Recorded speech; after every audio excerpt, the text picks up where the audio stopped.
ស្មើឥឡូវពេលគេជួបមុខគ្នាគេអត់សួរសុខទុក្ខគ្នាទៀតទេគេសួរថាចែហេខ្មៅមែនឥឡូវហើយធ្វើការថតថាថ្ងៃហ្នឹងអត់លៀបឡែអត់ពេលអាវនេះពេលអត់ខ្លុំអត់អីអត់ខាច់ខ្លោចស្បែកទេហើយខ្មៅក្តៅហើយជួបមុខអត់មានអីលៀបអីលៀបអីខុសមែនកាលនេះគេអត់ទៅប៉ែតទេមុខឡើងមុនហើយអត់លៀប sunscreen អត់អីទេមើលមុខរុយពេញហ្នឹងហើយស្នាមគេស្នាមថ្មីទៀតមែនហើយលើថតមែនញ៉ាំអត់សូវតមែនឬមិនហើយលើស្គមមែនសាក់គីឡូមែនឈឺមែនហើយមិនអីយកប្តីហ្នឹងការយកកូនអាយុប៉ុណ្្នឹងឯងនៅចាំតអង្ការទៀតហើយលើប្រាក់ខែប៉ុន្មានលើចាំម៉ែរស់នៅគឺស្ដីបងប្អូនទាំងគ្នាសុខទុក្ខយ៉ាងណាហើយទាំងបងប្អូនទាំងអស់គ្នាជីខ្លាំងខ្ញុំនិយាយមែនណាបានមកធ្វើ podcast បងប្អូនមានអារម្មណ៍ថាមានជាការអហ្មងណាសុខទុក្ខយ៉ាងណាហើយបេះដូងរបស់ខ្ញុំទាំងអស់គ្នានេះខ្ញុំត្រឡប់មកវិញហើយចាមករត់នេះបាត់តែមានព្រលឹងវាមានវិញ្ញាណណាមាន energy ហ្មងចាហើយថ្ងៃនេះក៏មិននិយាយថា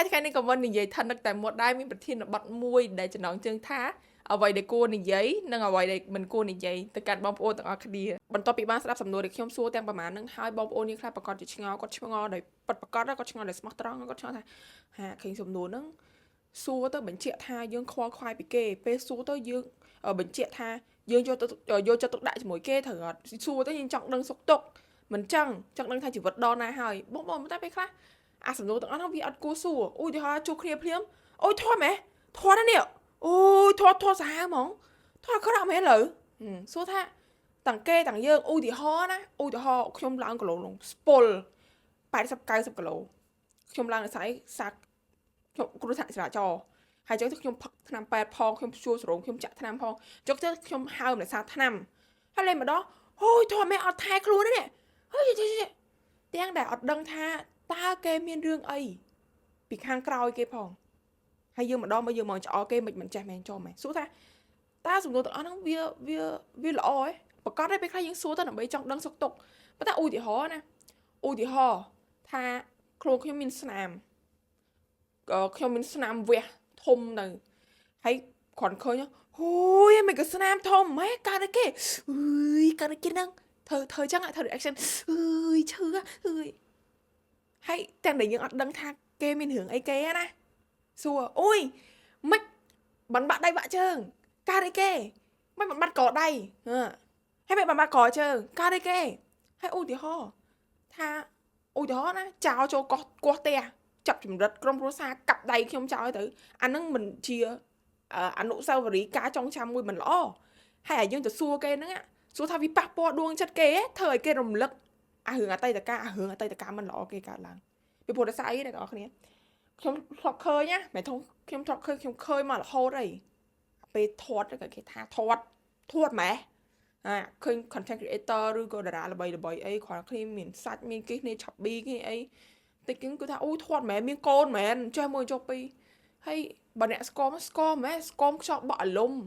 ហើយកើតអីគេពេលខ្លះឧទាហរណ៍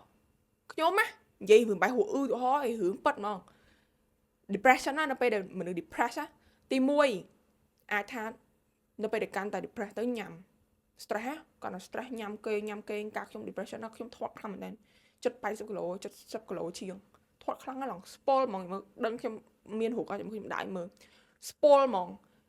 ញ៉ាំគេហើយគេម្ដង5 10ម៉ោងព្រោះដោយសារខ្ញុំលេបថ្នាំផ្លូវចិត្តណាខ្ញុំលេបថ្នាំព្យាបាលផ្លូវចិត្តហ្នឹងណាគេធ្វើឲ្យយើងគេឡើងងើបមកស្ពឹកខួរក្បាលរហូតដល់ខ្ញុំឈប់លេបព្រោះមានអារម្មណ៍ថាងើបមកបាត់ខួរក្បាលមកខួរក្បាលមានអារម្មណ៍ថាយើងលេងដឹ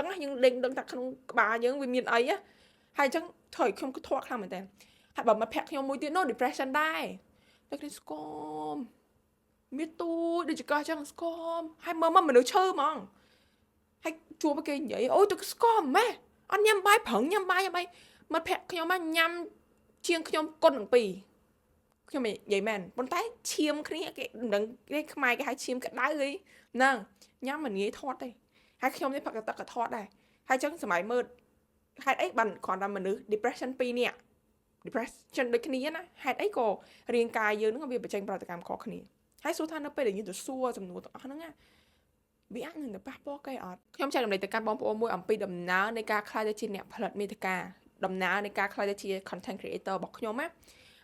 ការដំបូងឡើយហ្មងខ្ញុំចាប់ផ្ដើមធ្វើវីដេអូខ្លួនឯងបដើហើយ ការធ្វើវីដេអូហ្នឹងក៏អត់មានគិតថាខ្លួនឯងជា content creator ដែរដឹងថាខ្លួនឯងហ្នឹងអ្នកធ្វើវីដេអូឲ្យផុសនៅក្នុងបណ្ដាញសង្គមបន្ទាប់មកខ្ញុំបានទៅចូលនៅក្នុង project មួយដែល project ហ្នឹងដូចជាគេមានកញ្ចប់ប្រាក់ឲ្យយើងឲ្យយើងហ្នឹងផ្សព្វផ្សាយទៅលើអីមួយដែលគេចង់ឲ្យផ្សព្វផ្សាយហើយមានមនុស្សជាច្រើនក្រុមហើយ project មួយហ្នឹងល្អមែនតើកាលហ្នឹងដូចជាខ្ញុំដូចជានៅក្នុង BBC ទៀតល្អណា project មួយហ្នឹងល្អមែនតើហើយគេមាន training យើងគេមានវគ្គវឹកហាត់យើងគេមានវគ្គតាំងពីវឹកហាត់របៀបនិយាយស្ដីនៅក្នុងវីដេអូឲ្យយើងនិយាយមិនកុំឲ្យប៉ះពាល់អារម្មណ៍គេវឹកហាត់យើងតាំងពីកាយវិការគេវឹកហាត់យើងគ្រប់សក់ក្បាច់គ្រប់យ៉ាងតាំងពីការ edit តាំងពីការ boost តាំងឲ្យនិយាយទៅគេមានគ្រូឲ្យយើងមួយមុខគឺមួយហ្មងហើយក្នុងមួយថ្នាក់ហ្នឹង4 10នាក់មួយក្រុមហ្នឹងប្រហែលជា2អ្នកខ្លះ2អ្នកខ្លះ1នាក់ឬអ្នកខ្លះដល់3នាក់ក៏មានដែរហើយអញ្ចឹងគឺយើងទទួលបានការវឹកហាត់ដ៏ដឹកយ៉ាងដឹកដល់មែនតើហ្មងហើយអញ្ចឹងខ្ញុំចាំបានថានៅក្នុង project មួយហ្នឹងណាគឺគេបែរថាលើកទឹកចិត្តវាថាអ្វីដែលគេហាមកុំឲ្យយើងធ្វើគឺមានប្រមាណចំណុចដែលខ្ញុំនឹងលើកមកនិយាយទី1ហាមដាច់ខាតកុំនិយាយរឿងរូបសម្បត្តិគេឧទាហរណ៍ថាមិនថាគេខ្មៅមិនថាគេសមិនថាគេធាត់មិនថាគេស្គមមិនថាមុខគេស្អាតមិនស្អាតមានមុនឬក៏មិនមានមុនសក់ខ្លីសក់វែងមានដៃឬក៏មានជើងមិនមានដៃឬក៏មិនមានជើងឬក៏បាត់ភ្នែកមួយឈៀងឬក៏និយាយមិនកើតឬក៏ស្ដាប់មិនកើតមិនថាគេយ៉ាងណាក៏ដោយគឺហាមដាច់ខាតនិយាយពីរូបសម្បត្តិរបស់គេហាមដាច់ខាតគឺសួរអំពីគីឡូគីឡូឥឡូវប្រហែលគីឡូឥឡូវស្គមឬក៏ធាត់ប្រើអីគេបានសាច់សប្រើអីគេបានសាច់អាឡូង honey skin tan skin ល្អម៉េះគឺគេមិនសួរដាច់ខាត់ពីរឿងរូបសម្រស់ឬក៏រឿងរូបសម្បត្តិគឺគេហាមហ្មងទី2គឺគេហាមដាច់ខាត់សួរពីរឿងផ្ទាល់ខ្លួនដូចជារឿងការដែលយើងស្រឡាញ់ភេទដូចគ្នាឬក៏មិនស្រឡាញ់ឬក៏យើងស្រឡាញ់មនុស្សប្រុសឬក៏យើងស្រឡាញ់មនុស្សស្រីឬក៏យើងស្រឡាញ់ភេទដូចគ្នាអីម៉េះគឺហាមដាច់ខាត់សួរយើងមើលមកគឺយើងដឹងហើយថាភេទស្រីភេទប្រុសគឺយើងអាចដឹងហើយអ្នកដែលស្រឡាញ់ភេទដូចគ្នាក៏យើងអាចដឹងដែរអញ្ចឹងអា topic មួយហ្នឹងគឺវាជា topic មួយដែល sensitive ខ្លាំងអញ្ចឹងយើងត្រូវតែគោរពមនុស្សជុំវិញខ្លួនមិនថាគេសម្បកបែបណាមិនថាគេភេទអីគឺយើងត្រូវតែគោរពស្រឡាញ់និងផ្ដល់តម្លៃឲ្យគេទី3រឿងការងារយើងអាចសួរបានអូខេពីមុនធ្វើការអីគេដែរទៅមុននឹងខ្លាចជា content creator មុននឹងចូលមកខាង film មុននឹងចូលមកខាងអ្នកដែលសរសេរអត្ថបទឬក៏មុនចូលមកធ្វើជាជាងកាមេរ៉ាឬក៏ជាងថតឬក៏ចេះមួយចុះពីរមុននឹងសរសេរសភៅខ្លាចជាអ្នកនិពន្ធអីហ្នឹងតើធ្វើអីគេអីចឹងអាហ្នឹងគ្រាន់តែសួរពីប្រវត្តិការងារបើយើងចង់ប្រាប់អូខេបើយើងមិនចង់ប្រាប់ក៏អត់អីដែរអាហ្នឹងគេឲ្យសិតយើងចឹងទៀតហើយទោះបីយើងរៀនសាលាណាឧទាហរណ៍ណាយើងចង់ប្រាប់គេថាពីមុនយើងរៀនសាលាណាយើងចង់និយាយក៏បានអត់ក៏បានទៀតប៉ុន្តែមួយទៀតអ្វីដែលហាមខ្លាំងបំផុតហ្នឹងគឺទៅសួររឿងប្រាក់ខែគេខ្លាចតែជាអ្នកនិពន្ធអញ្ចឹងលក់ដាច់ដែរហើយមួយខែលក់បានប្រហែលហើយសួរថានៅពេលដែលយើងស្ដាប់ឮអញ្ចឹងហើយណាដឹងពីគោលបំណងហើយសួរថាតើសួរគ្រាន់តែពិតជាចង់ដឹងដើម្បីខ្លួនឯងខ្លាចតែជាអ្នកនិពន្ធដែរឬក៏សួរដើម្បីចង់ដឹងរឿងគេហើយបើដឹងហើយមិនទៅយកទៅនិយាយមែនអាហ្នឹងធ្វើការមួយខែបាន150ហ្នឹងថ្ងៃស្មាពីបានធ្វើបានច្រើនងាប់ហើយរស់នៅជីវិតហៃសូហេវាចឹងទៀតមួយទៀតហាមដាច់ខាតជួបមុខអាយុប៉ុន្មានឥឡូវ37ហើយអត់គិតគូររឿងយកប្តីសោះហ្មងហើយយើងជាស្រីតិចលក់លេងដាច់កាន់តែចាស់ទៅជំរឿកាន់តែតិចហើយការប្តីហើយអញ្ចឹងណាហើយ26អត់តន់ការ3 4ឆ្នាំអីអត់តន់មានកូនមួយទៀតហើយនៅយូរម៉េះហើយទាំងដែលខ្លួនឯងមិនដឹងពីស្ថានភាពគ្រួសារគេទាំងមិនដឹងថាគេមានកម្រងអីឧទាហរណ៍ណាគូ2នាក់ហ្នឹងប្រេពន្ធ2នាក់ហ្នឹងណាពួកគាត់ចង់បានកូនណាប៉ុន្តែដោយសារសុខភាពពួកគាត់ធ្វើឲ្យពួកគាត់អាចមានកូនបានហើយឧទាហរណ៍យើងសួរគេហើយអត់យកកូនយកអីអាយុប៉ុណ្្នឹងឯងអត់គិតគូរហើយសួរថាគេមានអារម្មណ៍មិនទាំងដែលគ្នាចង់បានកូនចង់ងាប់គ្នាមិនមានហើយចង់មិនខ្លះអាសំណួរទាំងអស់ហ្នឹងនៅមានសំណួរច្រើនទៀតច្រើនណាស់តែខ្ញុំនិយាយសំណួរដែលភាគច្រើនខ្ញុំឃើញគេតែសួរវាសួរថានៅពេលដែលយើងស្ដាប់សម័យមើលថាគេសួរយើងសួរយើងមានអារម្មណ៍យ៉ាងណាហើយសំណួរមួយទៀតដែលខ្ញុំតែទទួលបានហើយមនុស្សស្រីពេលយើងជាមនុស្សស្រីយើងសាក់អញ្ចឹងម៉ែអើថាឲ្យហើយសាក់ឈឺហើយទៅទៅបុកទៀតសាក់ឈឺម៉ាក់ថាឲ្យឈឺ ui chứ à hay là lánh sạ mền hay là một chẳng hay mà chẳng hả mới chẳng bây khácខ្ញុំប៉ាត់ជាមិនយល់បងប្អូនថាហេតុអីមនុស្សយើងម្នាក់ៗវាយតម្លៃនរណាម្នាក់ទៅលើរូបសម្បត្តិរបស់គេថាអូមនុស្សនោះសឬខ្មៅធាត់ស្គមអូមកពីប្រទេសរីចម្រើនឬមកពីប្រទេសក្រីក្រឬក៏មិនហេតុអីក៏បានយើងទៅត្រូវវិនិច្ឆ័យគេធម្មរូបសម្បត្តិគេហើយនេះมันផ្ដោតលើផ្នត់កណិតខ្ញុំទៅថាអូកូននេះវាមិនដែរវាល្ងងវាឆ្លាតវាចេះគោរពចាស់ទុំអត់ណាវាចេះមានចិត្តសប្បុរសអត់ណាវាចេះអធិស្ឋានយកយល់ឲ្យគេអត់ហើយវាចេះស្ដាប់គេអត់នៅពេលដែលគេនិយាយហើយវាជាកូនកាត់តញូអត់វានៅពេលដែលមានមិត្តភក្តិវាមានអីវាចេះគ្រប់គ្រងគេអត់ឬក៏វាចំណែនគេហើយវាចេះចែករំលែកអីទៅដល់សង្គមខ្លះអត់ណាចេះទទួលហើយចេះផ្ដល់ឲ្យវិញអត់ចេះដឹងគុណអត់ណាវាមិនដែរសុខភាពវាល្អអត់សុខភាពផ្លូវកាយវាល្អអត់វាញ៉ាំបាយគ្រប់គ្រាន់អត់ណាវាមើលថែខ្លួនឯងបានគ្រប់គ្រាន់អត់វាខ្លះឆ្ងល់អញ្ចឹងខ្លះទៅជួបមុខគ្នាមុខឡើងមុនមែនមើលមុនមិនហីមុនអូយអន់មុនច្រើនតាអូយអញឃើញមុនហើយលើកមុនអូយហើយធ្វើទៅចឹងមិនចឹងខ្ញុំជាមួយក្រុមគ្រួសារខ្ញុំជាមួយមិត្តភ័ក្តិបងប្អូនខ្ញុំជាមួយនឹងមនុស្សជុំវិញខ្លួនខ្ញុំហ្នឹងមិនហីបងប្អូនយើងមានច្បាប់មួយយើងមាន rule មួយណាបើសិនជាគេអត់ប្រាប់ដាច់ខាត់គឺអត់សួរទេខ្ញុំធ្លាប់និយាយក្នុងវីដេអូមិនដឹងវីដេអូណាមួយឬក៏មិនដឹងថានិយាយប្រហែលដងតែខ្ញុំបានធ្លាប់និយាយប្រាប់ថាខ្ញុំណាឧទាហរណ៍ខ្ញុំចូលក្នុងផ្ទះនៅពេលដែលឃើញមុខខ្ញុំទម្លាក់ទឹកមុខឃើញមុខខ្ញុំអត់សុបាយចិត្តឬក៏ខ្ញុំចេញពីបន្ទប់គេងណាឃើញភ្លេចខ្ញុំហើមមើលដឹងថាខ្ញុំយំណាហើយខ្ញុំអត់មើលមុខអ្នកណាអត់និយាយជាមួយអ្នកណាដាច់ខាតគឺអត់សួរទេកើតអីគេមិនបានយំអត់សុបាយចិត្តមែនប្រាប់មើលគឺមិនមានអ្នកណាសួរសូម្បីតែឪពុកខ្ញុំម្ដាយខ្ញុំឬក៏ប្អូនខ្ញុំអត់មានអ្នកណាសួរឲ្យខាតសូម្បីតែមិត្តភក្តិឃើញគឺគេធ្វើអត់ឃើញហ្មងមិនមែនគេអត់ខ្វល់ទេប៉ុន្តែគេយល់ពីរបៀបនៃការបានថាផ្ដល់ឲ្យគ្នានៅពេលដែលយើងជួបនៅក្នុងស្ថានភាពបែបហ្នឹងសម្រាប់ខ្ញុំជាមួយនឹងក្រុមគ្រួសារខ្ញុំណាពួកខ្ញុំស្រឡាញ់កម្លៀតមិនថាមិត្តភក្តិបងប្អូនមិនថាមនុស្សនៅក្នុងរង្វង់របស់ខ្ញុំណាឲ្យខ្ញុំស្គាល់ពួកយើងស្រឡាញ់កម្លៀតហើយពេលច្រើនពួកយើងជាមិនមែនជាមនុស្សដែលតែងតែត្រូវការភាពស្ងប់ស្ងាត់រាល់ពេលនៅពេលដែលលំបាកពេលខ្លះក៏មានពេលវេលាដែលត្រូវការអ្នកពិភាក្សាប៉ុន្តែភាគច្រើនណាករណីភាគច្រើនគឺពួកខ្ញុំត្រូវការពេលវេលាឲ្យសម្រួលអារម្មណ៍សិនបាទខ្ញុំតែនិយាយប្រាប់មកឬក៏ពេលខ្លះឧទាហរណ៍បងប្អូនខ្ញុំអញ្ចឹងណាឃើញខ្ញុំអូខេឲ្យពេលវេលាខ្ញុំសិនមើលខ្ញុំរៀងគ្រាន់បើហើយគាត់ចាប់ផ្ដើមសួរខ្ញុំកើតអីគេថ្ងៃមុនឬក៏កើតអីគេមាននឹងអីចង់និយាយអត់សុបាយចិត្តមែនបើខ្ញុំប្រាប់គាត់អូខេគាត់ស្ដាប់តែបើខ្ញុំអត់និយាយអត់ប្រាប់ថាអត់អីហងអត់អីទេរឿងហូរហើយឬក៏ចេះអត់អីខ្ជិលខ្ជិលនិយាយគាត់លេងសួរដេញដោលទៀតហ្មងអាហ្នឹងបានន័យថាគេគោរពព្រំដែនរបស់យើងណាពួកខ្ញុំគោរពព្រំដែនគ្នាទៅវិញទៅមក respect the boundary មួយទៀតប្រសិនបើពួកខ្ញុំឃើញស្នាមស្លាកស្នាមនៅលើដងខ្លួនអាណាម្នាក់មិនថាស្នាមកបិត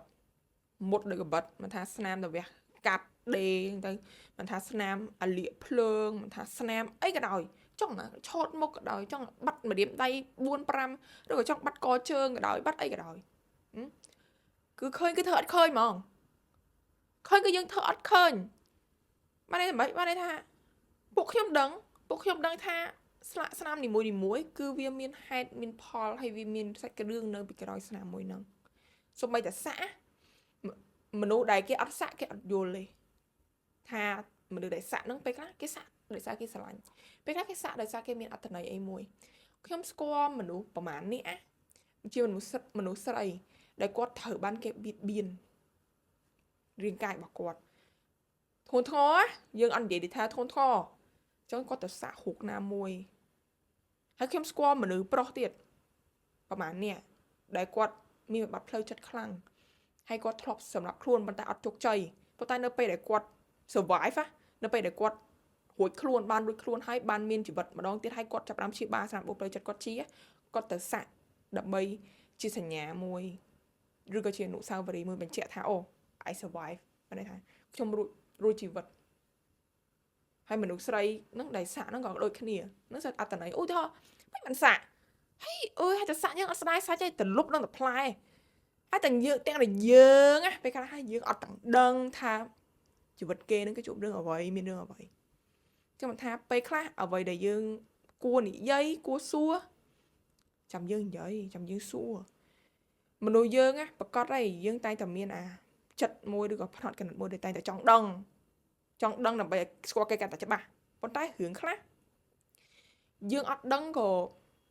វាអត់បញ្ហាដែរជីវិតរបស់យើងមិនត្រូវការឲ្យយើងនឹងមាន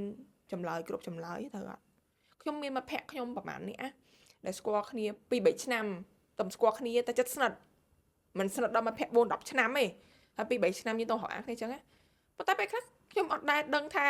តើគាត់ធ្លាប់រៀនសាលាណាអូតើឪពុកម្ដាយគាត់រស់ឬក៏ស្លាប់អីខ្ញុំអត់សួរផងបើគាត់ប្រាប់អូខេប៉ុន្តែនៅពេលណាដែលយើងចាប់ផ្ដើមបើកចិត្តនិយាយគ្នាខ្ញុំនឹងតែនិយាយប្រាប់អូខេក្រុមគ្រួសារខ្ញុំចេះចុះគាត់និយាយមកវិញដែរក្រុមគ្រួសារគាត់ក៏ចេះទៅតែថាឲ្យសុកទៅសួរអត់ទេពីព្រោះដោយសារអីយើងដឹងណាថាដូចនិយាយចឹងថាយើងអត់ដឹងថាមានរឿងអីកើតឡើងនៅពីក្រោយអាស្នាមញញឹមដែលយើងឃើញដែលគេពាក់ទេម៉ាស់ដែលគេពាក់សំដែងជាសបាយយើងអត់ដឹងអញ្ចឹងរឿងណាដែលគេអត់និយាយចំណាំមើលរឿងណាដែលគេមិននិយាយមនុស្សខ្លះដែលគាត់មិនសូវមានស្នាដៃបួសឬក៏គាត់អត់មានអីលាក់បាំងគាត់តែនិយាយអូគ្រួសារគាត់អញ្ចឹងគាត់រៀននៅសាលានេះអញ្ចឹងមួយចុះពីរចាមនុស្សខ្លះបើសិនជាគាត់មានរឿងអីពីក្រោយផ្នែកណាមួយគឺគាត់អត់សូវនិយាយទេដូចពីមុនខ្ញុំកម្រនិយាយរឿងក្រុមគ្រួសារខ្ញុំទុំតាឥឡូវទេទុំតាធ្វើ podcast លើកមុនដែលនិយាយពីថាធានបត់លើកលែងឲ្យពុកម្ដាយឯងបើខ្ញុំចាប់ផ្ដើមនិយាយពីក្រុមគ្រួសាររហូតឥឡូវចាប់ផ្ដើមនិយាយថាមានភាពសាសនាចេះស្រឡាញ់ពុកម្ដាយចេះគ្រប់ពុកម្ដាយចេះអីចឹងទៅកូនចាប់ផ្ដើមខ្លាចទៅជារៀងកូនល្អជាងពីមុនឆ្ងាយបើពីមុននេះគឺអត់និយាយហ្មងបើនិយាយពីរឿងពុកម្ដាយគឺខ្ញុំមកលាក់ស៊ីពីព្រោះស្អីយើងមានស្នាដៃបួស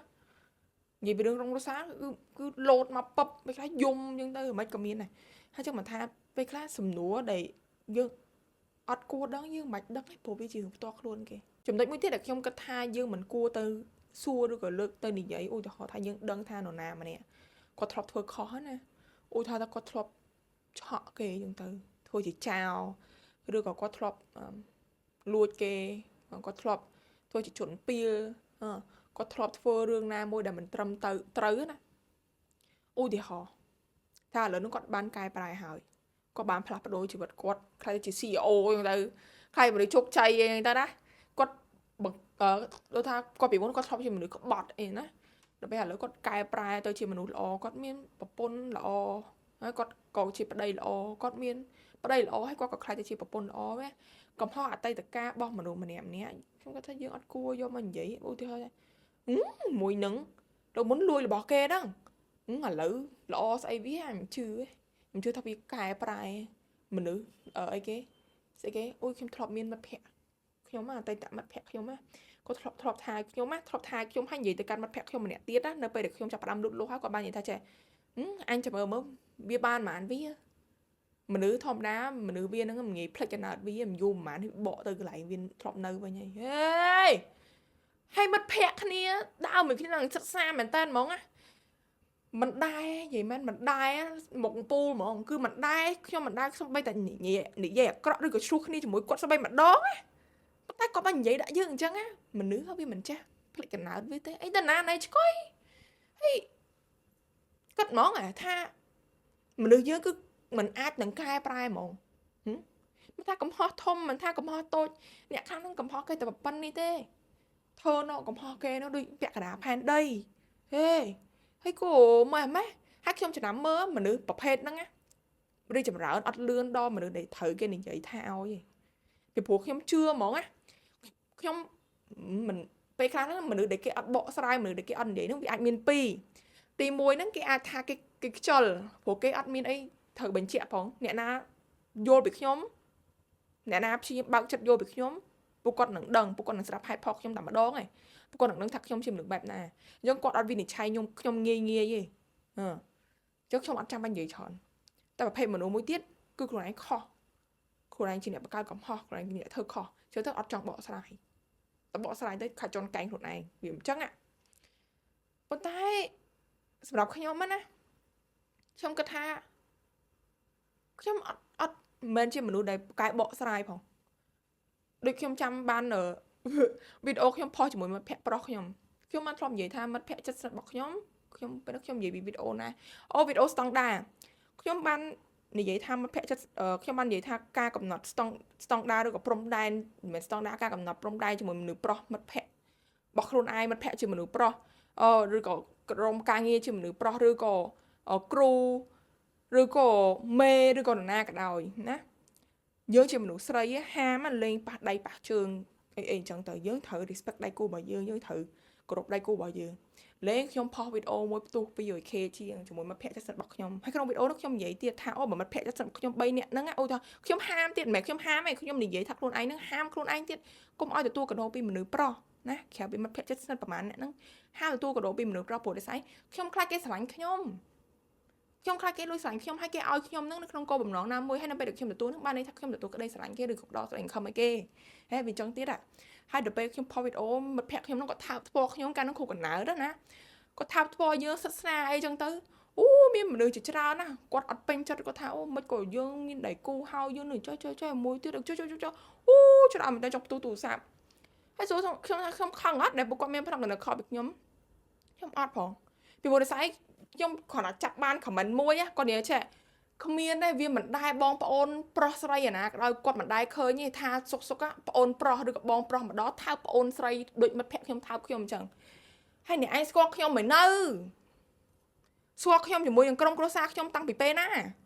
ហើយគេនិយាយទៀតខ្ញុំបកស្រាយខ្ញុំចេញវីដេអូមួយបកស្រាយអញ្ចឹងណា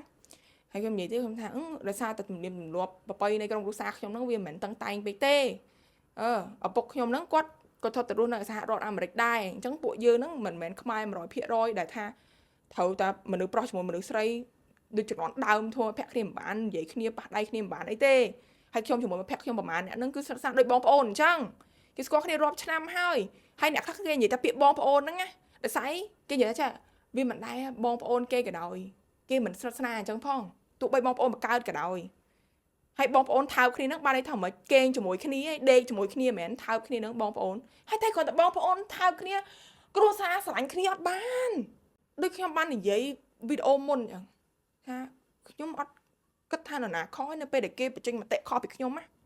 ប៉ុន្តែខ្ញុំគិតគេខុសនៅពេលដែលគេជាគេមិនមែនជាខ្ញុំ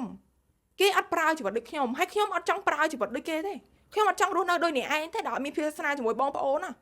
ពីព្រោះខ្ញុំជាមួយនឹងឪពុកខ្ញុំជួបគ្នាគឺត្រូវថើបគ្នាជប់ឪពុកខ្ញុំថើបជប់ទោះខ្ញុំប៉ុណ្ណាក៏ដោយប៉ុណ្ណឹងក៏ដោយក៏នៅតែថើបគ្នាដែរនៅថើបគ្នាចឹងបងប្អូនខ្ញុំក៏ថើបគ្នាដែរបងប្រុសខ្ញុំក៏ថើបគ្នាដែរបងប្រុសធွာខ្ញុំរាប់អានខ្ញុំ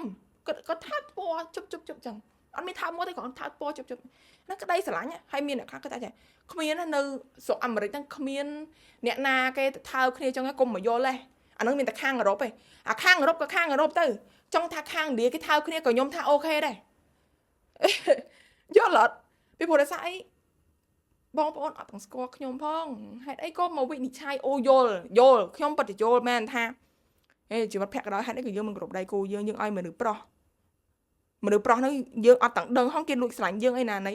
មិត្តភក្តិប្រុសរបស់ខ្ញុំ3នាក់ហ្នឹងពួកវាឃើញមុខខ្ញុំគឺវាក្អួតហ្មងពេលស្គាល់គ្នាដំបូងតិចថាវាមានបំណងញ៉ែខ្ញុំអីគឺអត់ទេយកស្គាល់ជាមួយនឹងពូម៉ាក់ស្រីមួយក្រុមតែម្ដងហើយទីថាវាចង់ញ៉ែនរណាម្នាក់គឺវាអត់ទេហើយហេតុអីបានពេលខ្ញុំនិយាយថាមិត្តភក្តិខ្ញុំហ្នឹងវាលើសពីមិត្តភក្តិអីវាទៅដូចជាបងប្អូនអញ្ចឹងក្រុមគ្រួសារខ្ញុំហៅពួកវាសកូនកូនហើយហេតុអីនៅពេលដែលយើងមិនមែនជាគេយើងជាមនុស្សដែលមានភាពសិក្សាជាមួយបងប្អូននៅពេលដែលឃើញគេមានភាពសិក្សាជាមួយបងប្អូនថាគេចោលគេញ៉ែងខុសញ៉ែងចា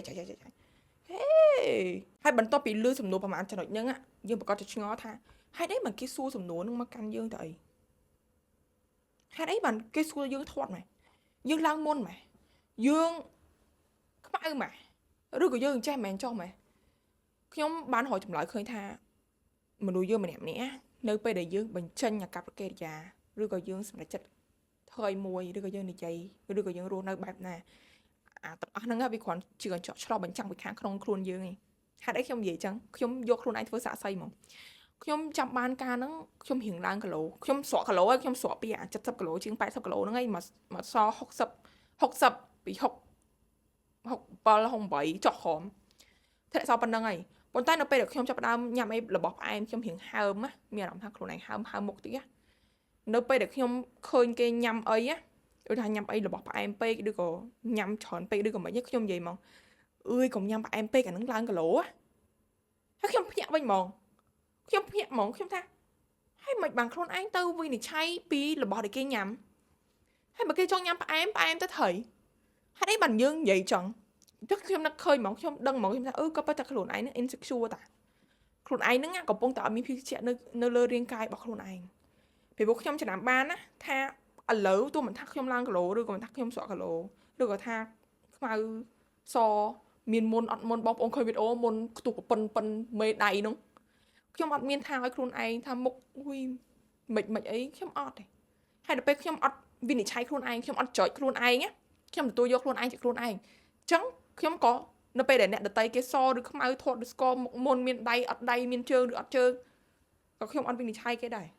ពីព្រោះខ្ញុំទទួលយកខ្លួនឯងជាខ្លួនឯងអញ្ចឹងនៅពេលដែលនរណាគេម្នាក់មកបូលីបងប្អូនទាំងអស់គ្នាឬក៏នរណាគេម្នាក់មកនិយាយថាឲ្យបងប្អូនទាំងអស់គ្នាឬក៏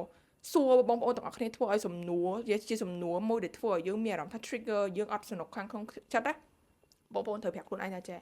ទី1បងប្អូនត្រូវប្រាប់ខ្លួនឯងសិននៅពេលដែលយើងគ្រាន់លឺពឹបចំមិនអត់យកប្តីចឹងខឹងបដ ாய் ឡើងឈួលណាត្រូវប្រាប់ខ្លួនឯងដកដង្ហើមធំវែងប្រាប់ខ្លួនឯងថាអូខេមនុស្សម្នាក់ហ្នឹងគេវិនិច្ឆ័យខ្លួនគេបាននៅពេលដែលគេឃើញយើងគេវិនិច្ឆ័យយើងដែរពីព្រោះបើសិនជាគេទទួលស្គាល់ខ្លួនគេជាគេទទួលយកគេជាគេស្ថានភាពគេជាគេហើយគេស្រឡាញ់ខ្លួនគេស្រឡាញ់អ្វីដែលគេមានឥឡូវហ្នឹងអាហ្នឹងគេនឹងមិនមកវិនិច្ឆ័យយើងទេហើយចឹងអាសំណួរឬក៏អ្វីដែលគេនិយាយប៉ះពាល់យើងហ្នឹងវាគ្រាន់តែជាកញ្ចក់ឆ្លុះបញ្ចាំងពីអ្វីខាងក្នុងខ្លួនគេទេហើយយើងជាយើងស្រឡាញ់យើងទទួលយកយើងស្រឡាញ់យើងទទួលយកយើងស្អប់ខ្លួនឯងប្រាប់ខ្លួនឯងចឹងប្រាប់ខ្លួនឯងរហូតដល់ខួរក្បាលយើងនឹងជឿពាក្យទាំងអស់ហ្នឹងយល់ទេជួននៅពេលដែលពាក្យសម្ដីគ្រាន់តែគេមកមតិគេមកហ្នឹងគ្រាន់តែជាខ្យល់ហោះវីវកាត់តិចយើងទេតែហោះហើយហីមួយទៀតរបៀបកំណត់ព្រំដែនឥឡូវឧទាហរណ៍ណាថាមិត្តភក្តិឬក៏បងប្អូនណាមួយនិយាយអំពីគីឡូរបស់យើងណានិយាយបែបអូខេគាត់និយាយគាត់ពេលខ្លះគាត់និយាយដំបូងហ្នឹងបារម្ភអីទៅពេលយូរទៅនិយាយទៅដូចវាទៅជាទម្លាប់បែបចឹងណាជួបមុខគឺខ្វល់ទៅរឿងរូបរាងកាយរបស់យើងជួបមុខអត់មានខ្វល់ពីរឿងសុខភាពផ្លូវចិត្តយើងហ្នឹងមិនដែរអារម្មណ៍មិនដែរអត់មានខ្វល់ចឹងណាយើងអាចទៅកំណត់ព្រំដែនមួយគាត់សម្រាប់ខ្ញុំណាតែម្ដងអីចឹងអត់ធ្វើអីទេពេលខ្លះគេអត់ដឹងឬគេជ្រុលមាត់អីចឹងទៅតែលើកទី2ឡើងដឹងហើយមនុស្សខ្ញុំមនុស្សរាប់លេខ2ដងឡើងដឹងហើយអូខេសុំជួបមុខនិយាយតិចមើលបងអូនខ្ញុំក៏តញយដែរបងអូនប្រុសខ្ញុំណាមើលចឹងខ្ញុំដាក់វិន័យសាហាវណាតនេពីការងារពេលណាចេះសុំនិយាយបន្តិចតែនិយាយហើយដឹងហើយដៃគូខ្ញុំមែនថ្ងៃស្អែកតនេអត់វាថ្ងៃស្អែកតនេអត់សុំនិយាយជាមួយមួយភ័យហ្មងមកភ័ក្រខ្ញុំអីចឹងអូអ្នកស្គាល់គ្នាអីអូឯងសុំនិយាយមួយតិចមកចេះមួយចុះ2មានពេលអត់ឬក៏បងប្អូនអីចឹងទៅបើឧទាហរណ៍ថាយើងនិយាយក្នុងការលក្ខណៈកំណត់ព្រំដែនបើសម្រាប់ខ្ញុំណាឧទាហរណ៍ថាបងប្រុសម្នាក់នៅកន្លែងធ្វើការគាត់តែនិយាយពីរឿងគីឡូយើងគាត់មិនប៊ូលីយើងទេប៉ុន្តែគាត់និយាយថាអូអញមួយថ្ងៃហ្នឹងហាក់ប្រានរៀងស្រកវិញល្អអូនព្យាយាមទៀតអូអញគីឡូអញឥឡូវរៀងឡើងធ្វើហើមែនអូនញ៉ាំច្រើនហើយតែញ៉ាំច្រើនមកយកមិញរបៀបអញ្ចឹងណាគាត់និយាយលេងឬក៏គាត់អត់មានគោលបំណងអីអាក្រក់ទេប៉ុន្តែនៅពេលដែលយើងលឺអញ្ចឹងយើងអត់សុខសប្បាយចិត្តយើងអាចនិយាយមួយគាត់ទៅសុំគាត់និយាយទៅណាថាបងមានពេលតែនេះអត់សុំនិយាយតិចមកអញ្ចឹងណានិយាយឲ្យបងដោយសារតែស្ដាប់ខ្ញុំសិនណាខ្ញុំចង់ឲ្យម៉ែស្ដាប់ខ្ញុំសិនមុនម៉ែតបដោយសារអញ្ចឹងដោយសាររាល់ពេលដែលបងឯងនិយាយពីគីឡូរបស់ខ្ញុំដឹងថាបងឯងអត់មានគោលបំណងអីទេប៉ុន្តែដោយសារខ្ញុំយូរទៅខ្ញុំមានអារម្មណ៍ថានៅពេលដែលបងឯងនិយាយទៅខ្ញុំកាន់តែបដោតទៅលើគីឡូរបស់ខ្ញុំអញ្ចឹងទៅធ្វើឲ្យខ្ញុំមានអារម្មណ៍ថាខ្ញុំអត់ទទួលយកខ្លួនឯងជាខ្លួនឯងខ្ញុំចាប់ផ្ដើមលឺសលេងបងឯងច្រើនណានិយាយពីរឿងគីឡូខ្ញុំពីព្រោះដងនៅពេលខ្ញុំថតក៏ខ្ញុំអត់មានអារម្មណ៍អីដែរតែនៅពេលដែលបងឯងនិយាយទៅដូចបងឯងភ័ញអា floor របស់ខ្ញុំដូចបងឯងបង្ហាញចាប់តែពីចំណុចខ្វះខាតរបស់ខ្ញុំណាអត់មើលអាចចំណុចផ្សេងដែលខ្ញុំមានគ្រប់គ្រាន់ណាហើយទៅធ្វើឲ្យខ្ញុំមានអារម្មណ៍អត់ល្អចឹងខ្ញុំសុំចិត្តបងឯងមួយសុំឲ្យបងឯងឈប់និយាយបានអត់ពីព្រោះខ្ញុំអត់សូវពេញចិត្តថងកន្លែងមួយហ្នឹងធ្វើខ្ញុំអារម្មណ៍អត់ល្អយើងតែប៉ុណ្្នឹងទៅបើមនុស្សគេមានចំណេះដឹងគេយល់ណាគេអត់ធ្វើនឹងទៀតទេគេយល់គេគ្រប់ព្រំដែនរបស់យើងប៉ុន្តែបើមនុស្សដែលមិនយល់អត្ថន័យថាអ្វីដែលជាព្រំដែនមនុស្សដែលគ្មានការគោរពទៅកាន់ខ្លួនឯងមិនទទួលយកខ្លួនឯងមិនទទួលស្គាល់ថាខ្លួនឯងជាមនុស្សដែលចេះធ្វើខុសហាសាក់និយាយចឹងមើល អូនបងគាត់ថារឿងទាំងអស់ហ្នឹងអត់អីផងត្រូវចឹងណាស់យើងហ្មងបងគាត់ថារឿងទាំងអស់ហ្នឹងអត់អីហងមិនក៏ណៃដូចនិយាយមកដូចបបាក់បែហេតុអីមិននិយាយរឿងចឹងអត់បានអូនឯងមកអារម្មណ៍អូនឯងខ្លួនឯងបងគាត់ថាពាក្យសម្រាប់អាពាក្យហ្នឹងសម្រាប់បងអត់អីផង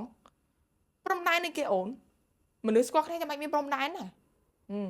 ដឹងអញ្ចឹងហ្មងហើយដល់ពេលហ្នឹងដល់សម្រាប់ខ្ញុំតែនិយាយមកប៉ុណ្្នឹងហើយដឹងថាផាំងប្រាវមិនវាយគ្នាឯងដឹងតែសម្ដីដឹងផាំងហើយដាស់សតិឲ្យដឹងអាហ្នឹងទី1តែបើថាអូខេមានពេលវេលាខ្លះនៅពេលដែលគេនិយាយមកអញ្ចឹងប៉ាច់ goodbye កាត់ចោលក្នុងជីវិតហ្មងព្រោះពេលខ្លះមនុស្សប្រភេទហ្នឹងគាត់រស់នៅក្នុង denial like they living in the denial គេរស់នៅកុហកខ្លួនឯងដើរអញ្ចឹងមានអីបាំងភ្នែកហ្មងចឹងហ្មងបន្ទាប់ពីលឺប្រហែលចំណុចទាំងអស់ហ្នឹងហើយប្រសិនបើយើងធ្លាប់សួរគេអញ្ចឹងឬក៏យើងធ្លាប់គេជាមនុស្សបែបដែលខ្ញុំរៀបរាប់ថាអូជាមនុស្សដែលសួរគេធ្វើឲ្យគេមានអារម្មណ៍អត់ល្អជាមនុស្សដែលចេះដែលពេលខ្លះនិយាយអត់គិតសួរអត់គិតណាអត់អីទេយើងធ្វើខុសហើយក៏យើងឈប់ធ្វើទៅវាអត់ជាបញ្ហាសំខាន់យើងកែប្រែខ្លួនឯងយើងយល់ពីមនុស្សដទៃយើងមានភាពសប្បុរសណាយើងខ្វាយខ្វល់ពីអារម្មណ៍គេដូចយើងខ្វាយខ្វល់ពីអារម្មណ៍ខ្លួនឯងប៉ុន្តែប្រសិនបើយើងដឹងថាយើងគឺជាមនុស្សបែបហ្នឹងហើយអ្នកទាំងអស់គ្នាស្ដាប់ចំណុចខ្ញុំដែលខ្ញុំនិយាយហ្នឹងគិតថាវាជារឿងធម្មតាអាហ្នឹងអ្នកទាំងអស់គ្នាមានបញ្ហាហើយសម្រាប់ខ្ញុំបងប្អូនការដែលយើងចេះកំណត់ព្រំដែនហ្នឹងគឺបានន័យថាយើងមានសមត្ថភាពនៅក្នុងការឈ្លោះប្រកែកឬក៏នៅក្នុងការងើបឈរការពារខ្លួនឯងនៅពេលដែលគេអត់ព្រមនៅក្នុងការគ្រប់ព្រំដែនរបស់យើងពីព្រោះដោយសារអីមិនប្រកាសថារាល់ពេលដែលយើងកំណត់ព្រំដែនណាមនុស្សម្ខាងទៀតគឺដឹងតែគ្រប់ព្រំដែនរបស់យើងឯងឧទាហរណ៍យើងប្រាប់គេថាចាអូកុំហៅខ្ញុំនាងនិយាយខ្ញុំមួយខ្ញុំនាងណានាងឯងចាវាអាក្រក់ស្ដាប់ឧទាហរណ៍បើគេនិយាយថាចាបើគេគ្រប់យើងគេស្ដាប់យើងអត់អីអូខេបងឈប់និយាយអញ្ចឹងឬក៏ខ្ញុំឈប់និយាយអញ្ចឹងហើយតែពេលគេស្ដាប់យើងអត់អីផងខ្ញុំគិតថានាងហៅនាងជារឿងធម្មតាថៃនាងឯងថៃហើយសួរថានៅពេលដែលគេធ្វើអញ្ចឹងដាក់យើងឧទាហរណ៍ថាគេបញ្ចេញប្រតិកម្មបែបហ្នឹងមកយើងសួរថាយើងបែបម៉េចយើងវាមានជំរឿពីរទី1យើងបន្តឲ្យគេហៅយើងនាងយើងតដែរយើងបន្តឲ្យគេជន់យើងតដែរយើងបន្តឲ្យគេប៊ូលីយើងតដែរហើយយើងទៅអង្គុយយំអញ្ចឹងតដែរប៉ុន្តែមួយទៀតឈ្លោះគ្នាជាមួយគេបណ្ដោយងាប់ឈរការពីខ្លួនឯងហេតុអីមិនការពារខ្លួនឯងមិនបានគាត់រឿងឈ្លោះគ្នាខ្លាចអីគេផាំងទៅលាងមកអស់ដៃមើលវាមិនមែនថារាល់ពេលវេលាគឺត្រូវតែឈ្លោះទេប៉ុន្តែអានេះក្នុងករណីពិសេសករណីដែលយើងជួបមនុស្សបែបហ្នឹងខ្ញុំលាងប្រហែលដងតាលាងមួយហ្នឹង100ទៀតដឹងហ្មងអញ្ចឹងគេអត់ហ៊ានទេមនុស្សយើងម្នាក់មាន power មានឥទ្ធិពលនៅក្នុងការជ្រើសរើសនៅក្នុងការមានអារម្មណ៍ណាមួយទៅលើរឿងណាមួយឬក៏ពាក្យសម្ដីណាមួយដែលគេនិយាយមកកាន់យើងដូចខ្ញុំនិយាយក្នុងវីដេអូមុនអញ្ចឹងត្រូវចាំណាថានៅពេលដែលយើង trigger នៅពេលដែលមានអារម្មណ៍ថាអូគេឆ្កោះយើងឲ្យខឹងហើយយើងត្រូវប្រាប់ខ្លួនឯងថាចេះអាហ្នឹងគឺជាកញ្ចក់លែងគេមិនជាជីវិតគេគឺជាការមើលឃើញរបស់គេមិនមែនជាការមើលឃើញរបស់យើងទេហើយយើងជាអ្នកមានសិទ្ធិនៅក្នុងការជ្រើសរើសមានអារម្មណ៍បែបណាខ្ញុំជាអ្នកប្រាប់ខ្លួនឯងថាខ្ញុំមានអារម្មណ៍បែបណាគួរមានអារម្មណ៍បែបណាទៅលើរាងកាយរបស់ខ្ញុំទៅលើរូបសម្បត្តិរបស់ខ្ញុំមិនមែនមនុស្សដទៃដែលត្រូវមកប្រាប់ខ្ញុំទេត្រូវប្រាប់ខ្លួនឯងចឹងនេះគួរទ្រង់ខ្លួនឯងស្អំទ្រង់ខ្លួនឯងបិទភ្នែកនិយាយចឹងរហូតត្រូវស្អំចឹងរហូតពីព្រោះបងប្អូនមានអារម្មណ៍ថាខ្មាស់ខ្លួនឯងថាអូវាមិនដែរណាអង្គុយស្អំខ្លួនឯងអង្គុយអោបខ្លួនឯងអង្គុយនិយាយប្រាប់ខ្លួនឯងជាមនុស្សប្រុសឬខ្លួនឯងជាមនុស្សស្រីធ្វើអញ្ចឹងមិនស្អីអត់ទេនឹងគឺជារបៀបព្យាបាលថ្នាក់បុគ្គលិកចិត្តរបស់ខ្ញុំឲ្យធ្វើឲ្យខ្លួនឯងកាន់តែរឹងមាំត្រូវចាំមកបងប្អូនជីវិតយើងគឺនឹងមានសលេងជាច្រើនដែលឲ្យយើងលឺនៅក្នុងជីវិតរបស់យើងរហូតតតែយើងនឹងផុតដង្ហើមបាទយើងលែងលឺសំឡេងអីតែដរាបណាបងប្អូននៅមានជីវិតសំឡេងទាំងអស់ហ្នឹងនៅតែមានមតិពីខាងក្រៅពីសង្គមពីបណ្ដាញសង្គមគឺនៅតែមានប៉ុន្តែយើងត្រូវធ្វើម៉េចឲ្យអាសំឡេងខាងក្នុងនេះឲ្យវាលឺជាងសំឡេងខាងក្រៅអូខេបងប្អូនទាំងអស់គ្នាប្រធានបទយើងថ្ងៃហ្នឹងចប់តែប៉ុណ្្នឹងហើយខ្ញុំសង្ឃឹមថានឹងជួបបងប្អូននៅពេលវេលានឹងម៉ោងដដែលនៅសប្តាហ៍ក្រោយកុំភ្លេចថែរក្សាសុខភាពយើងជួបគ្នាម្ដងទៀតណាបាយបាយ I love you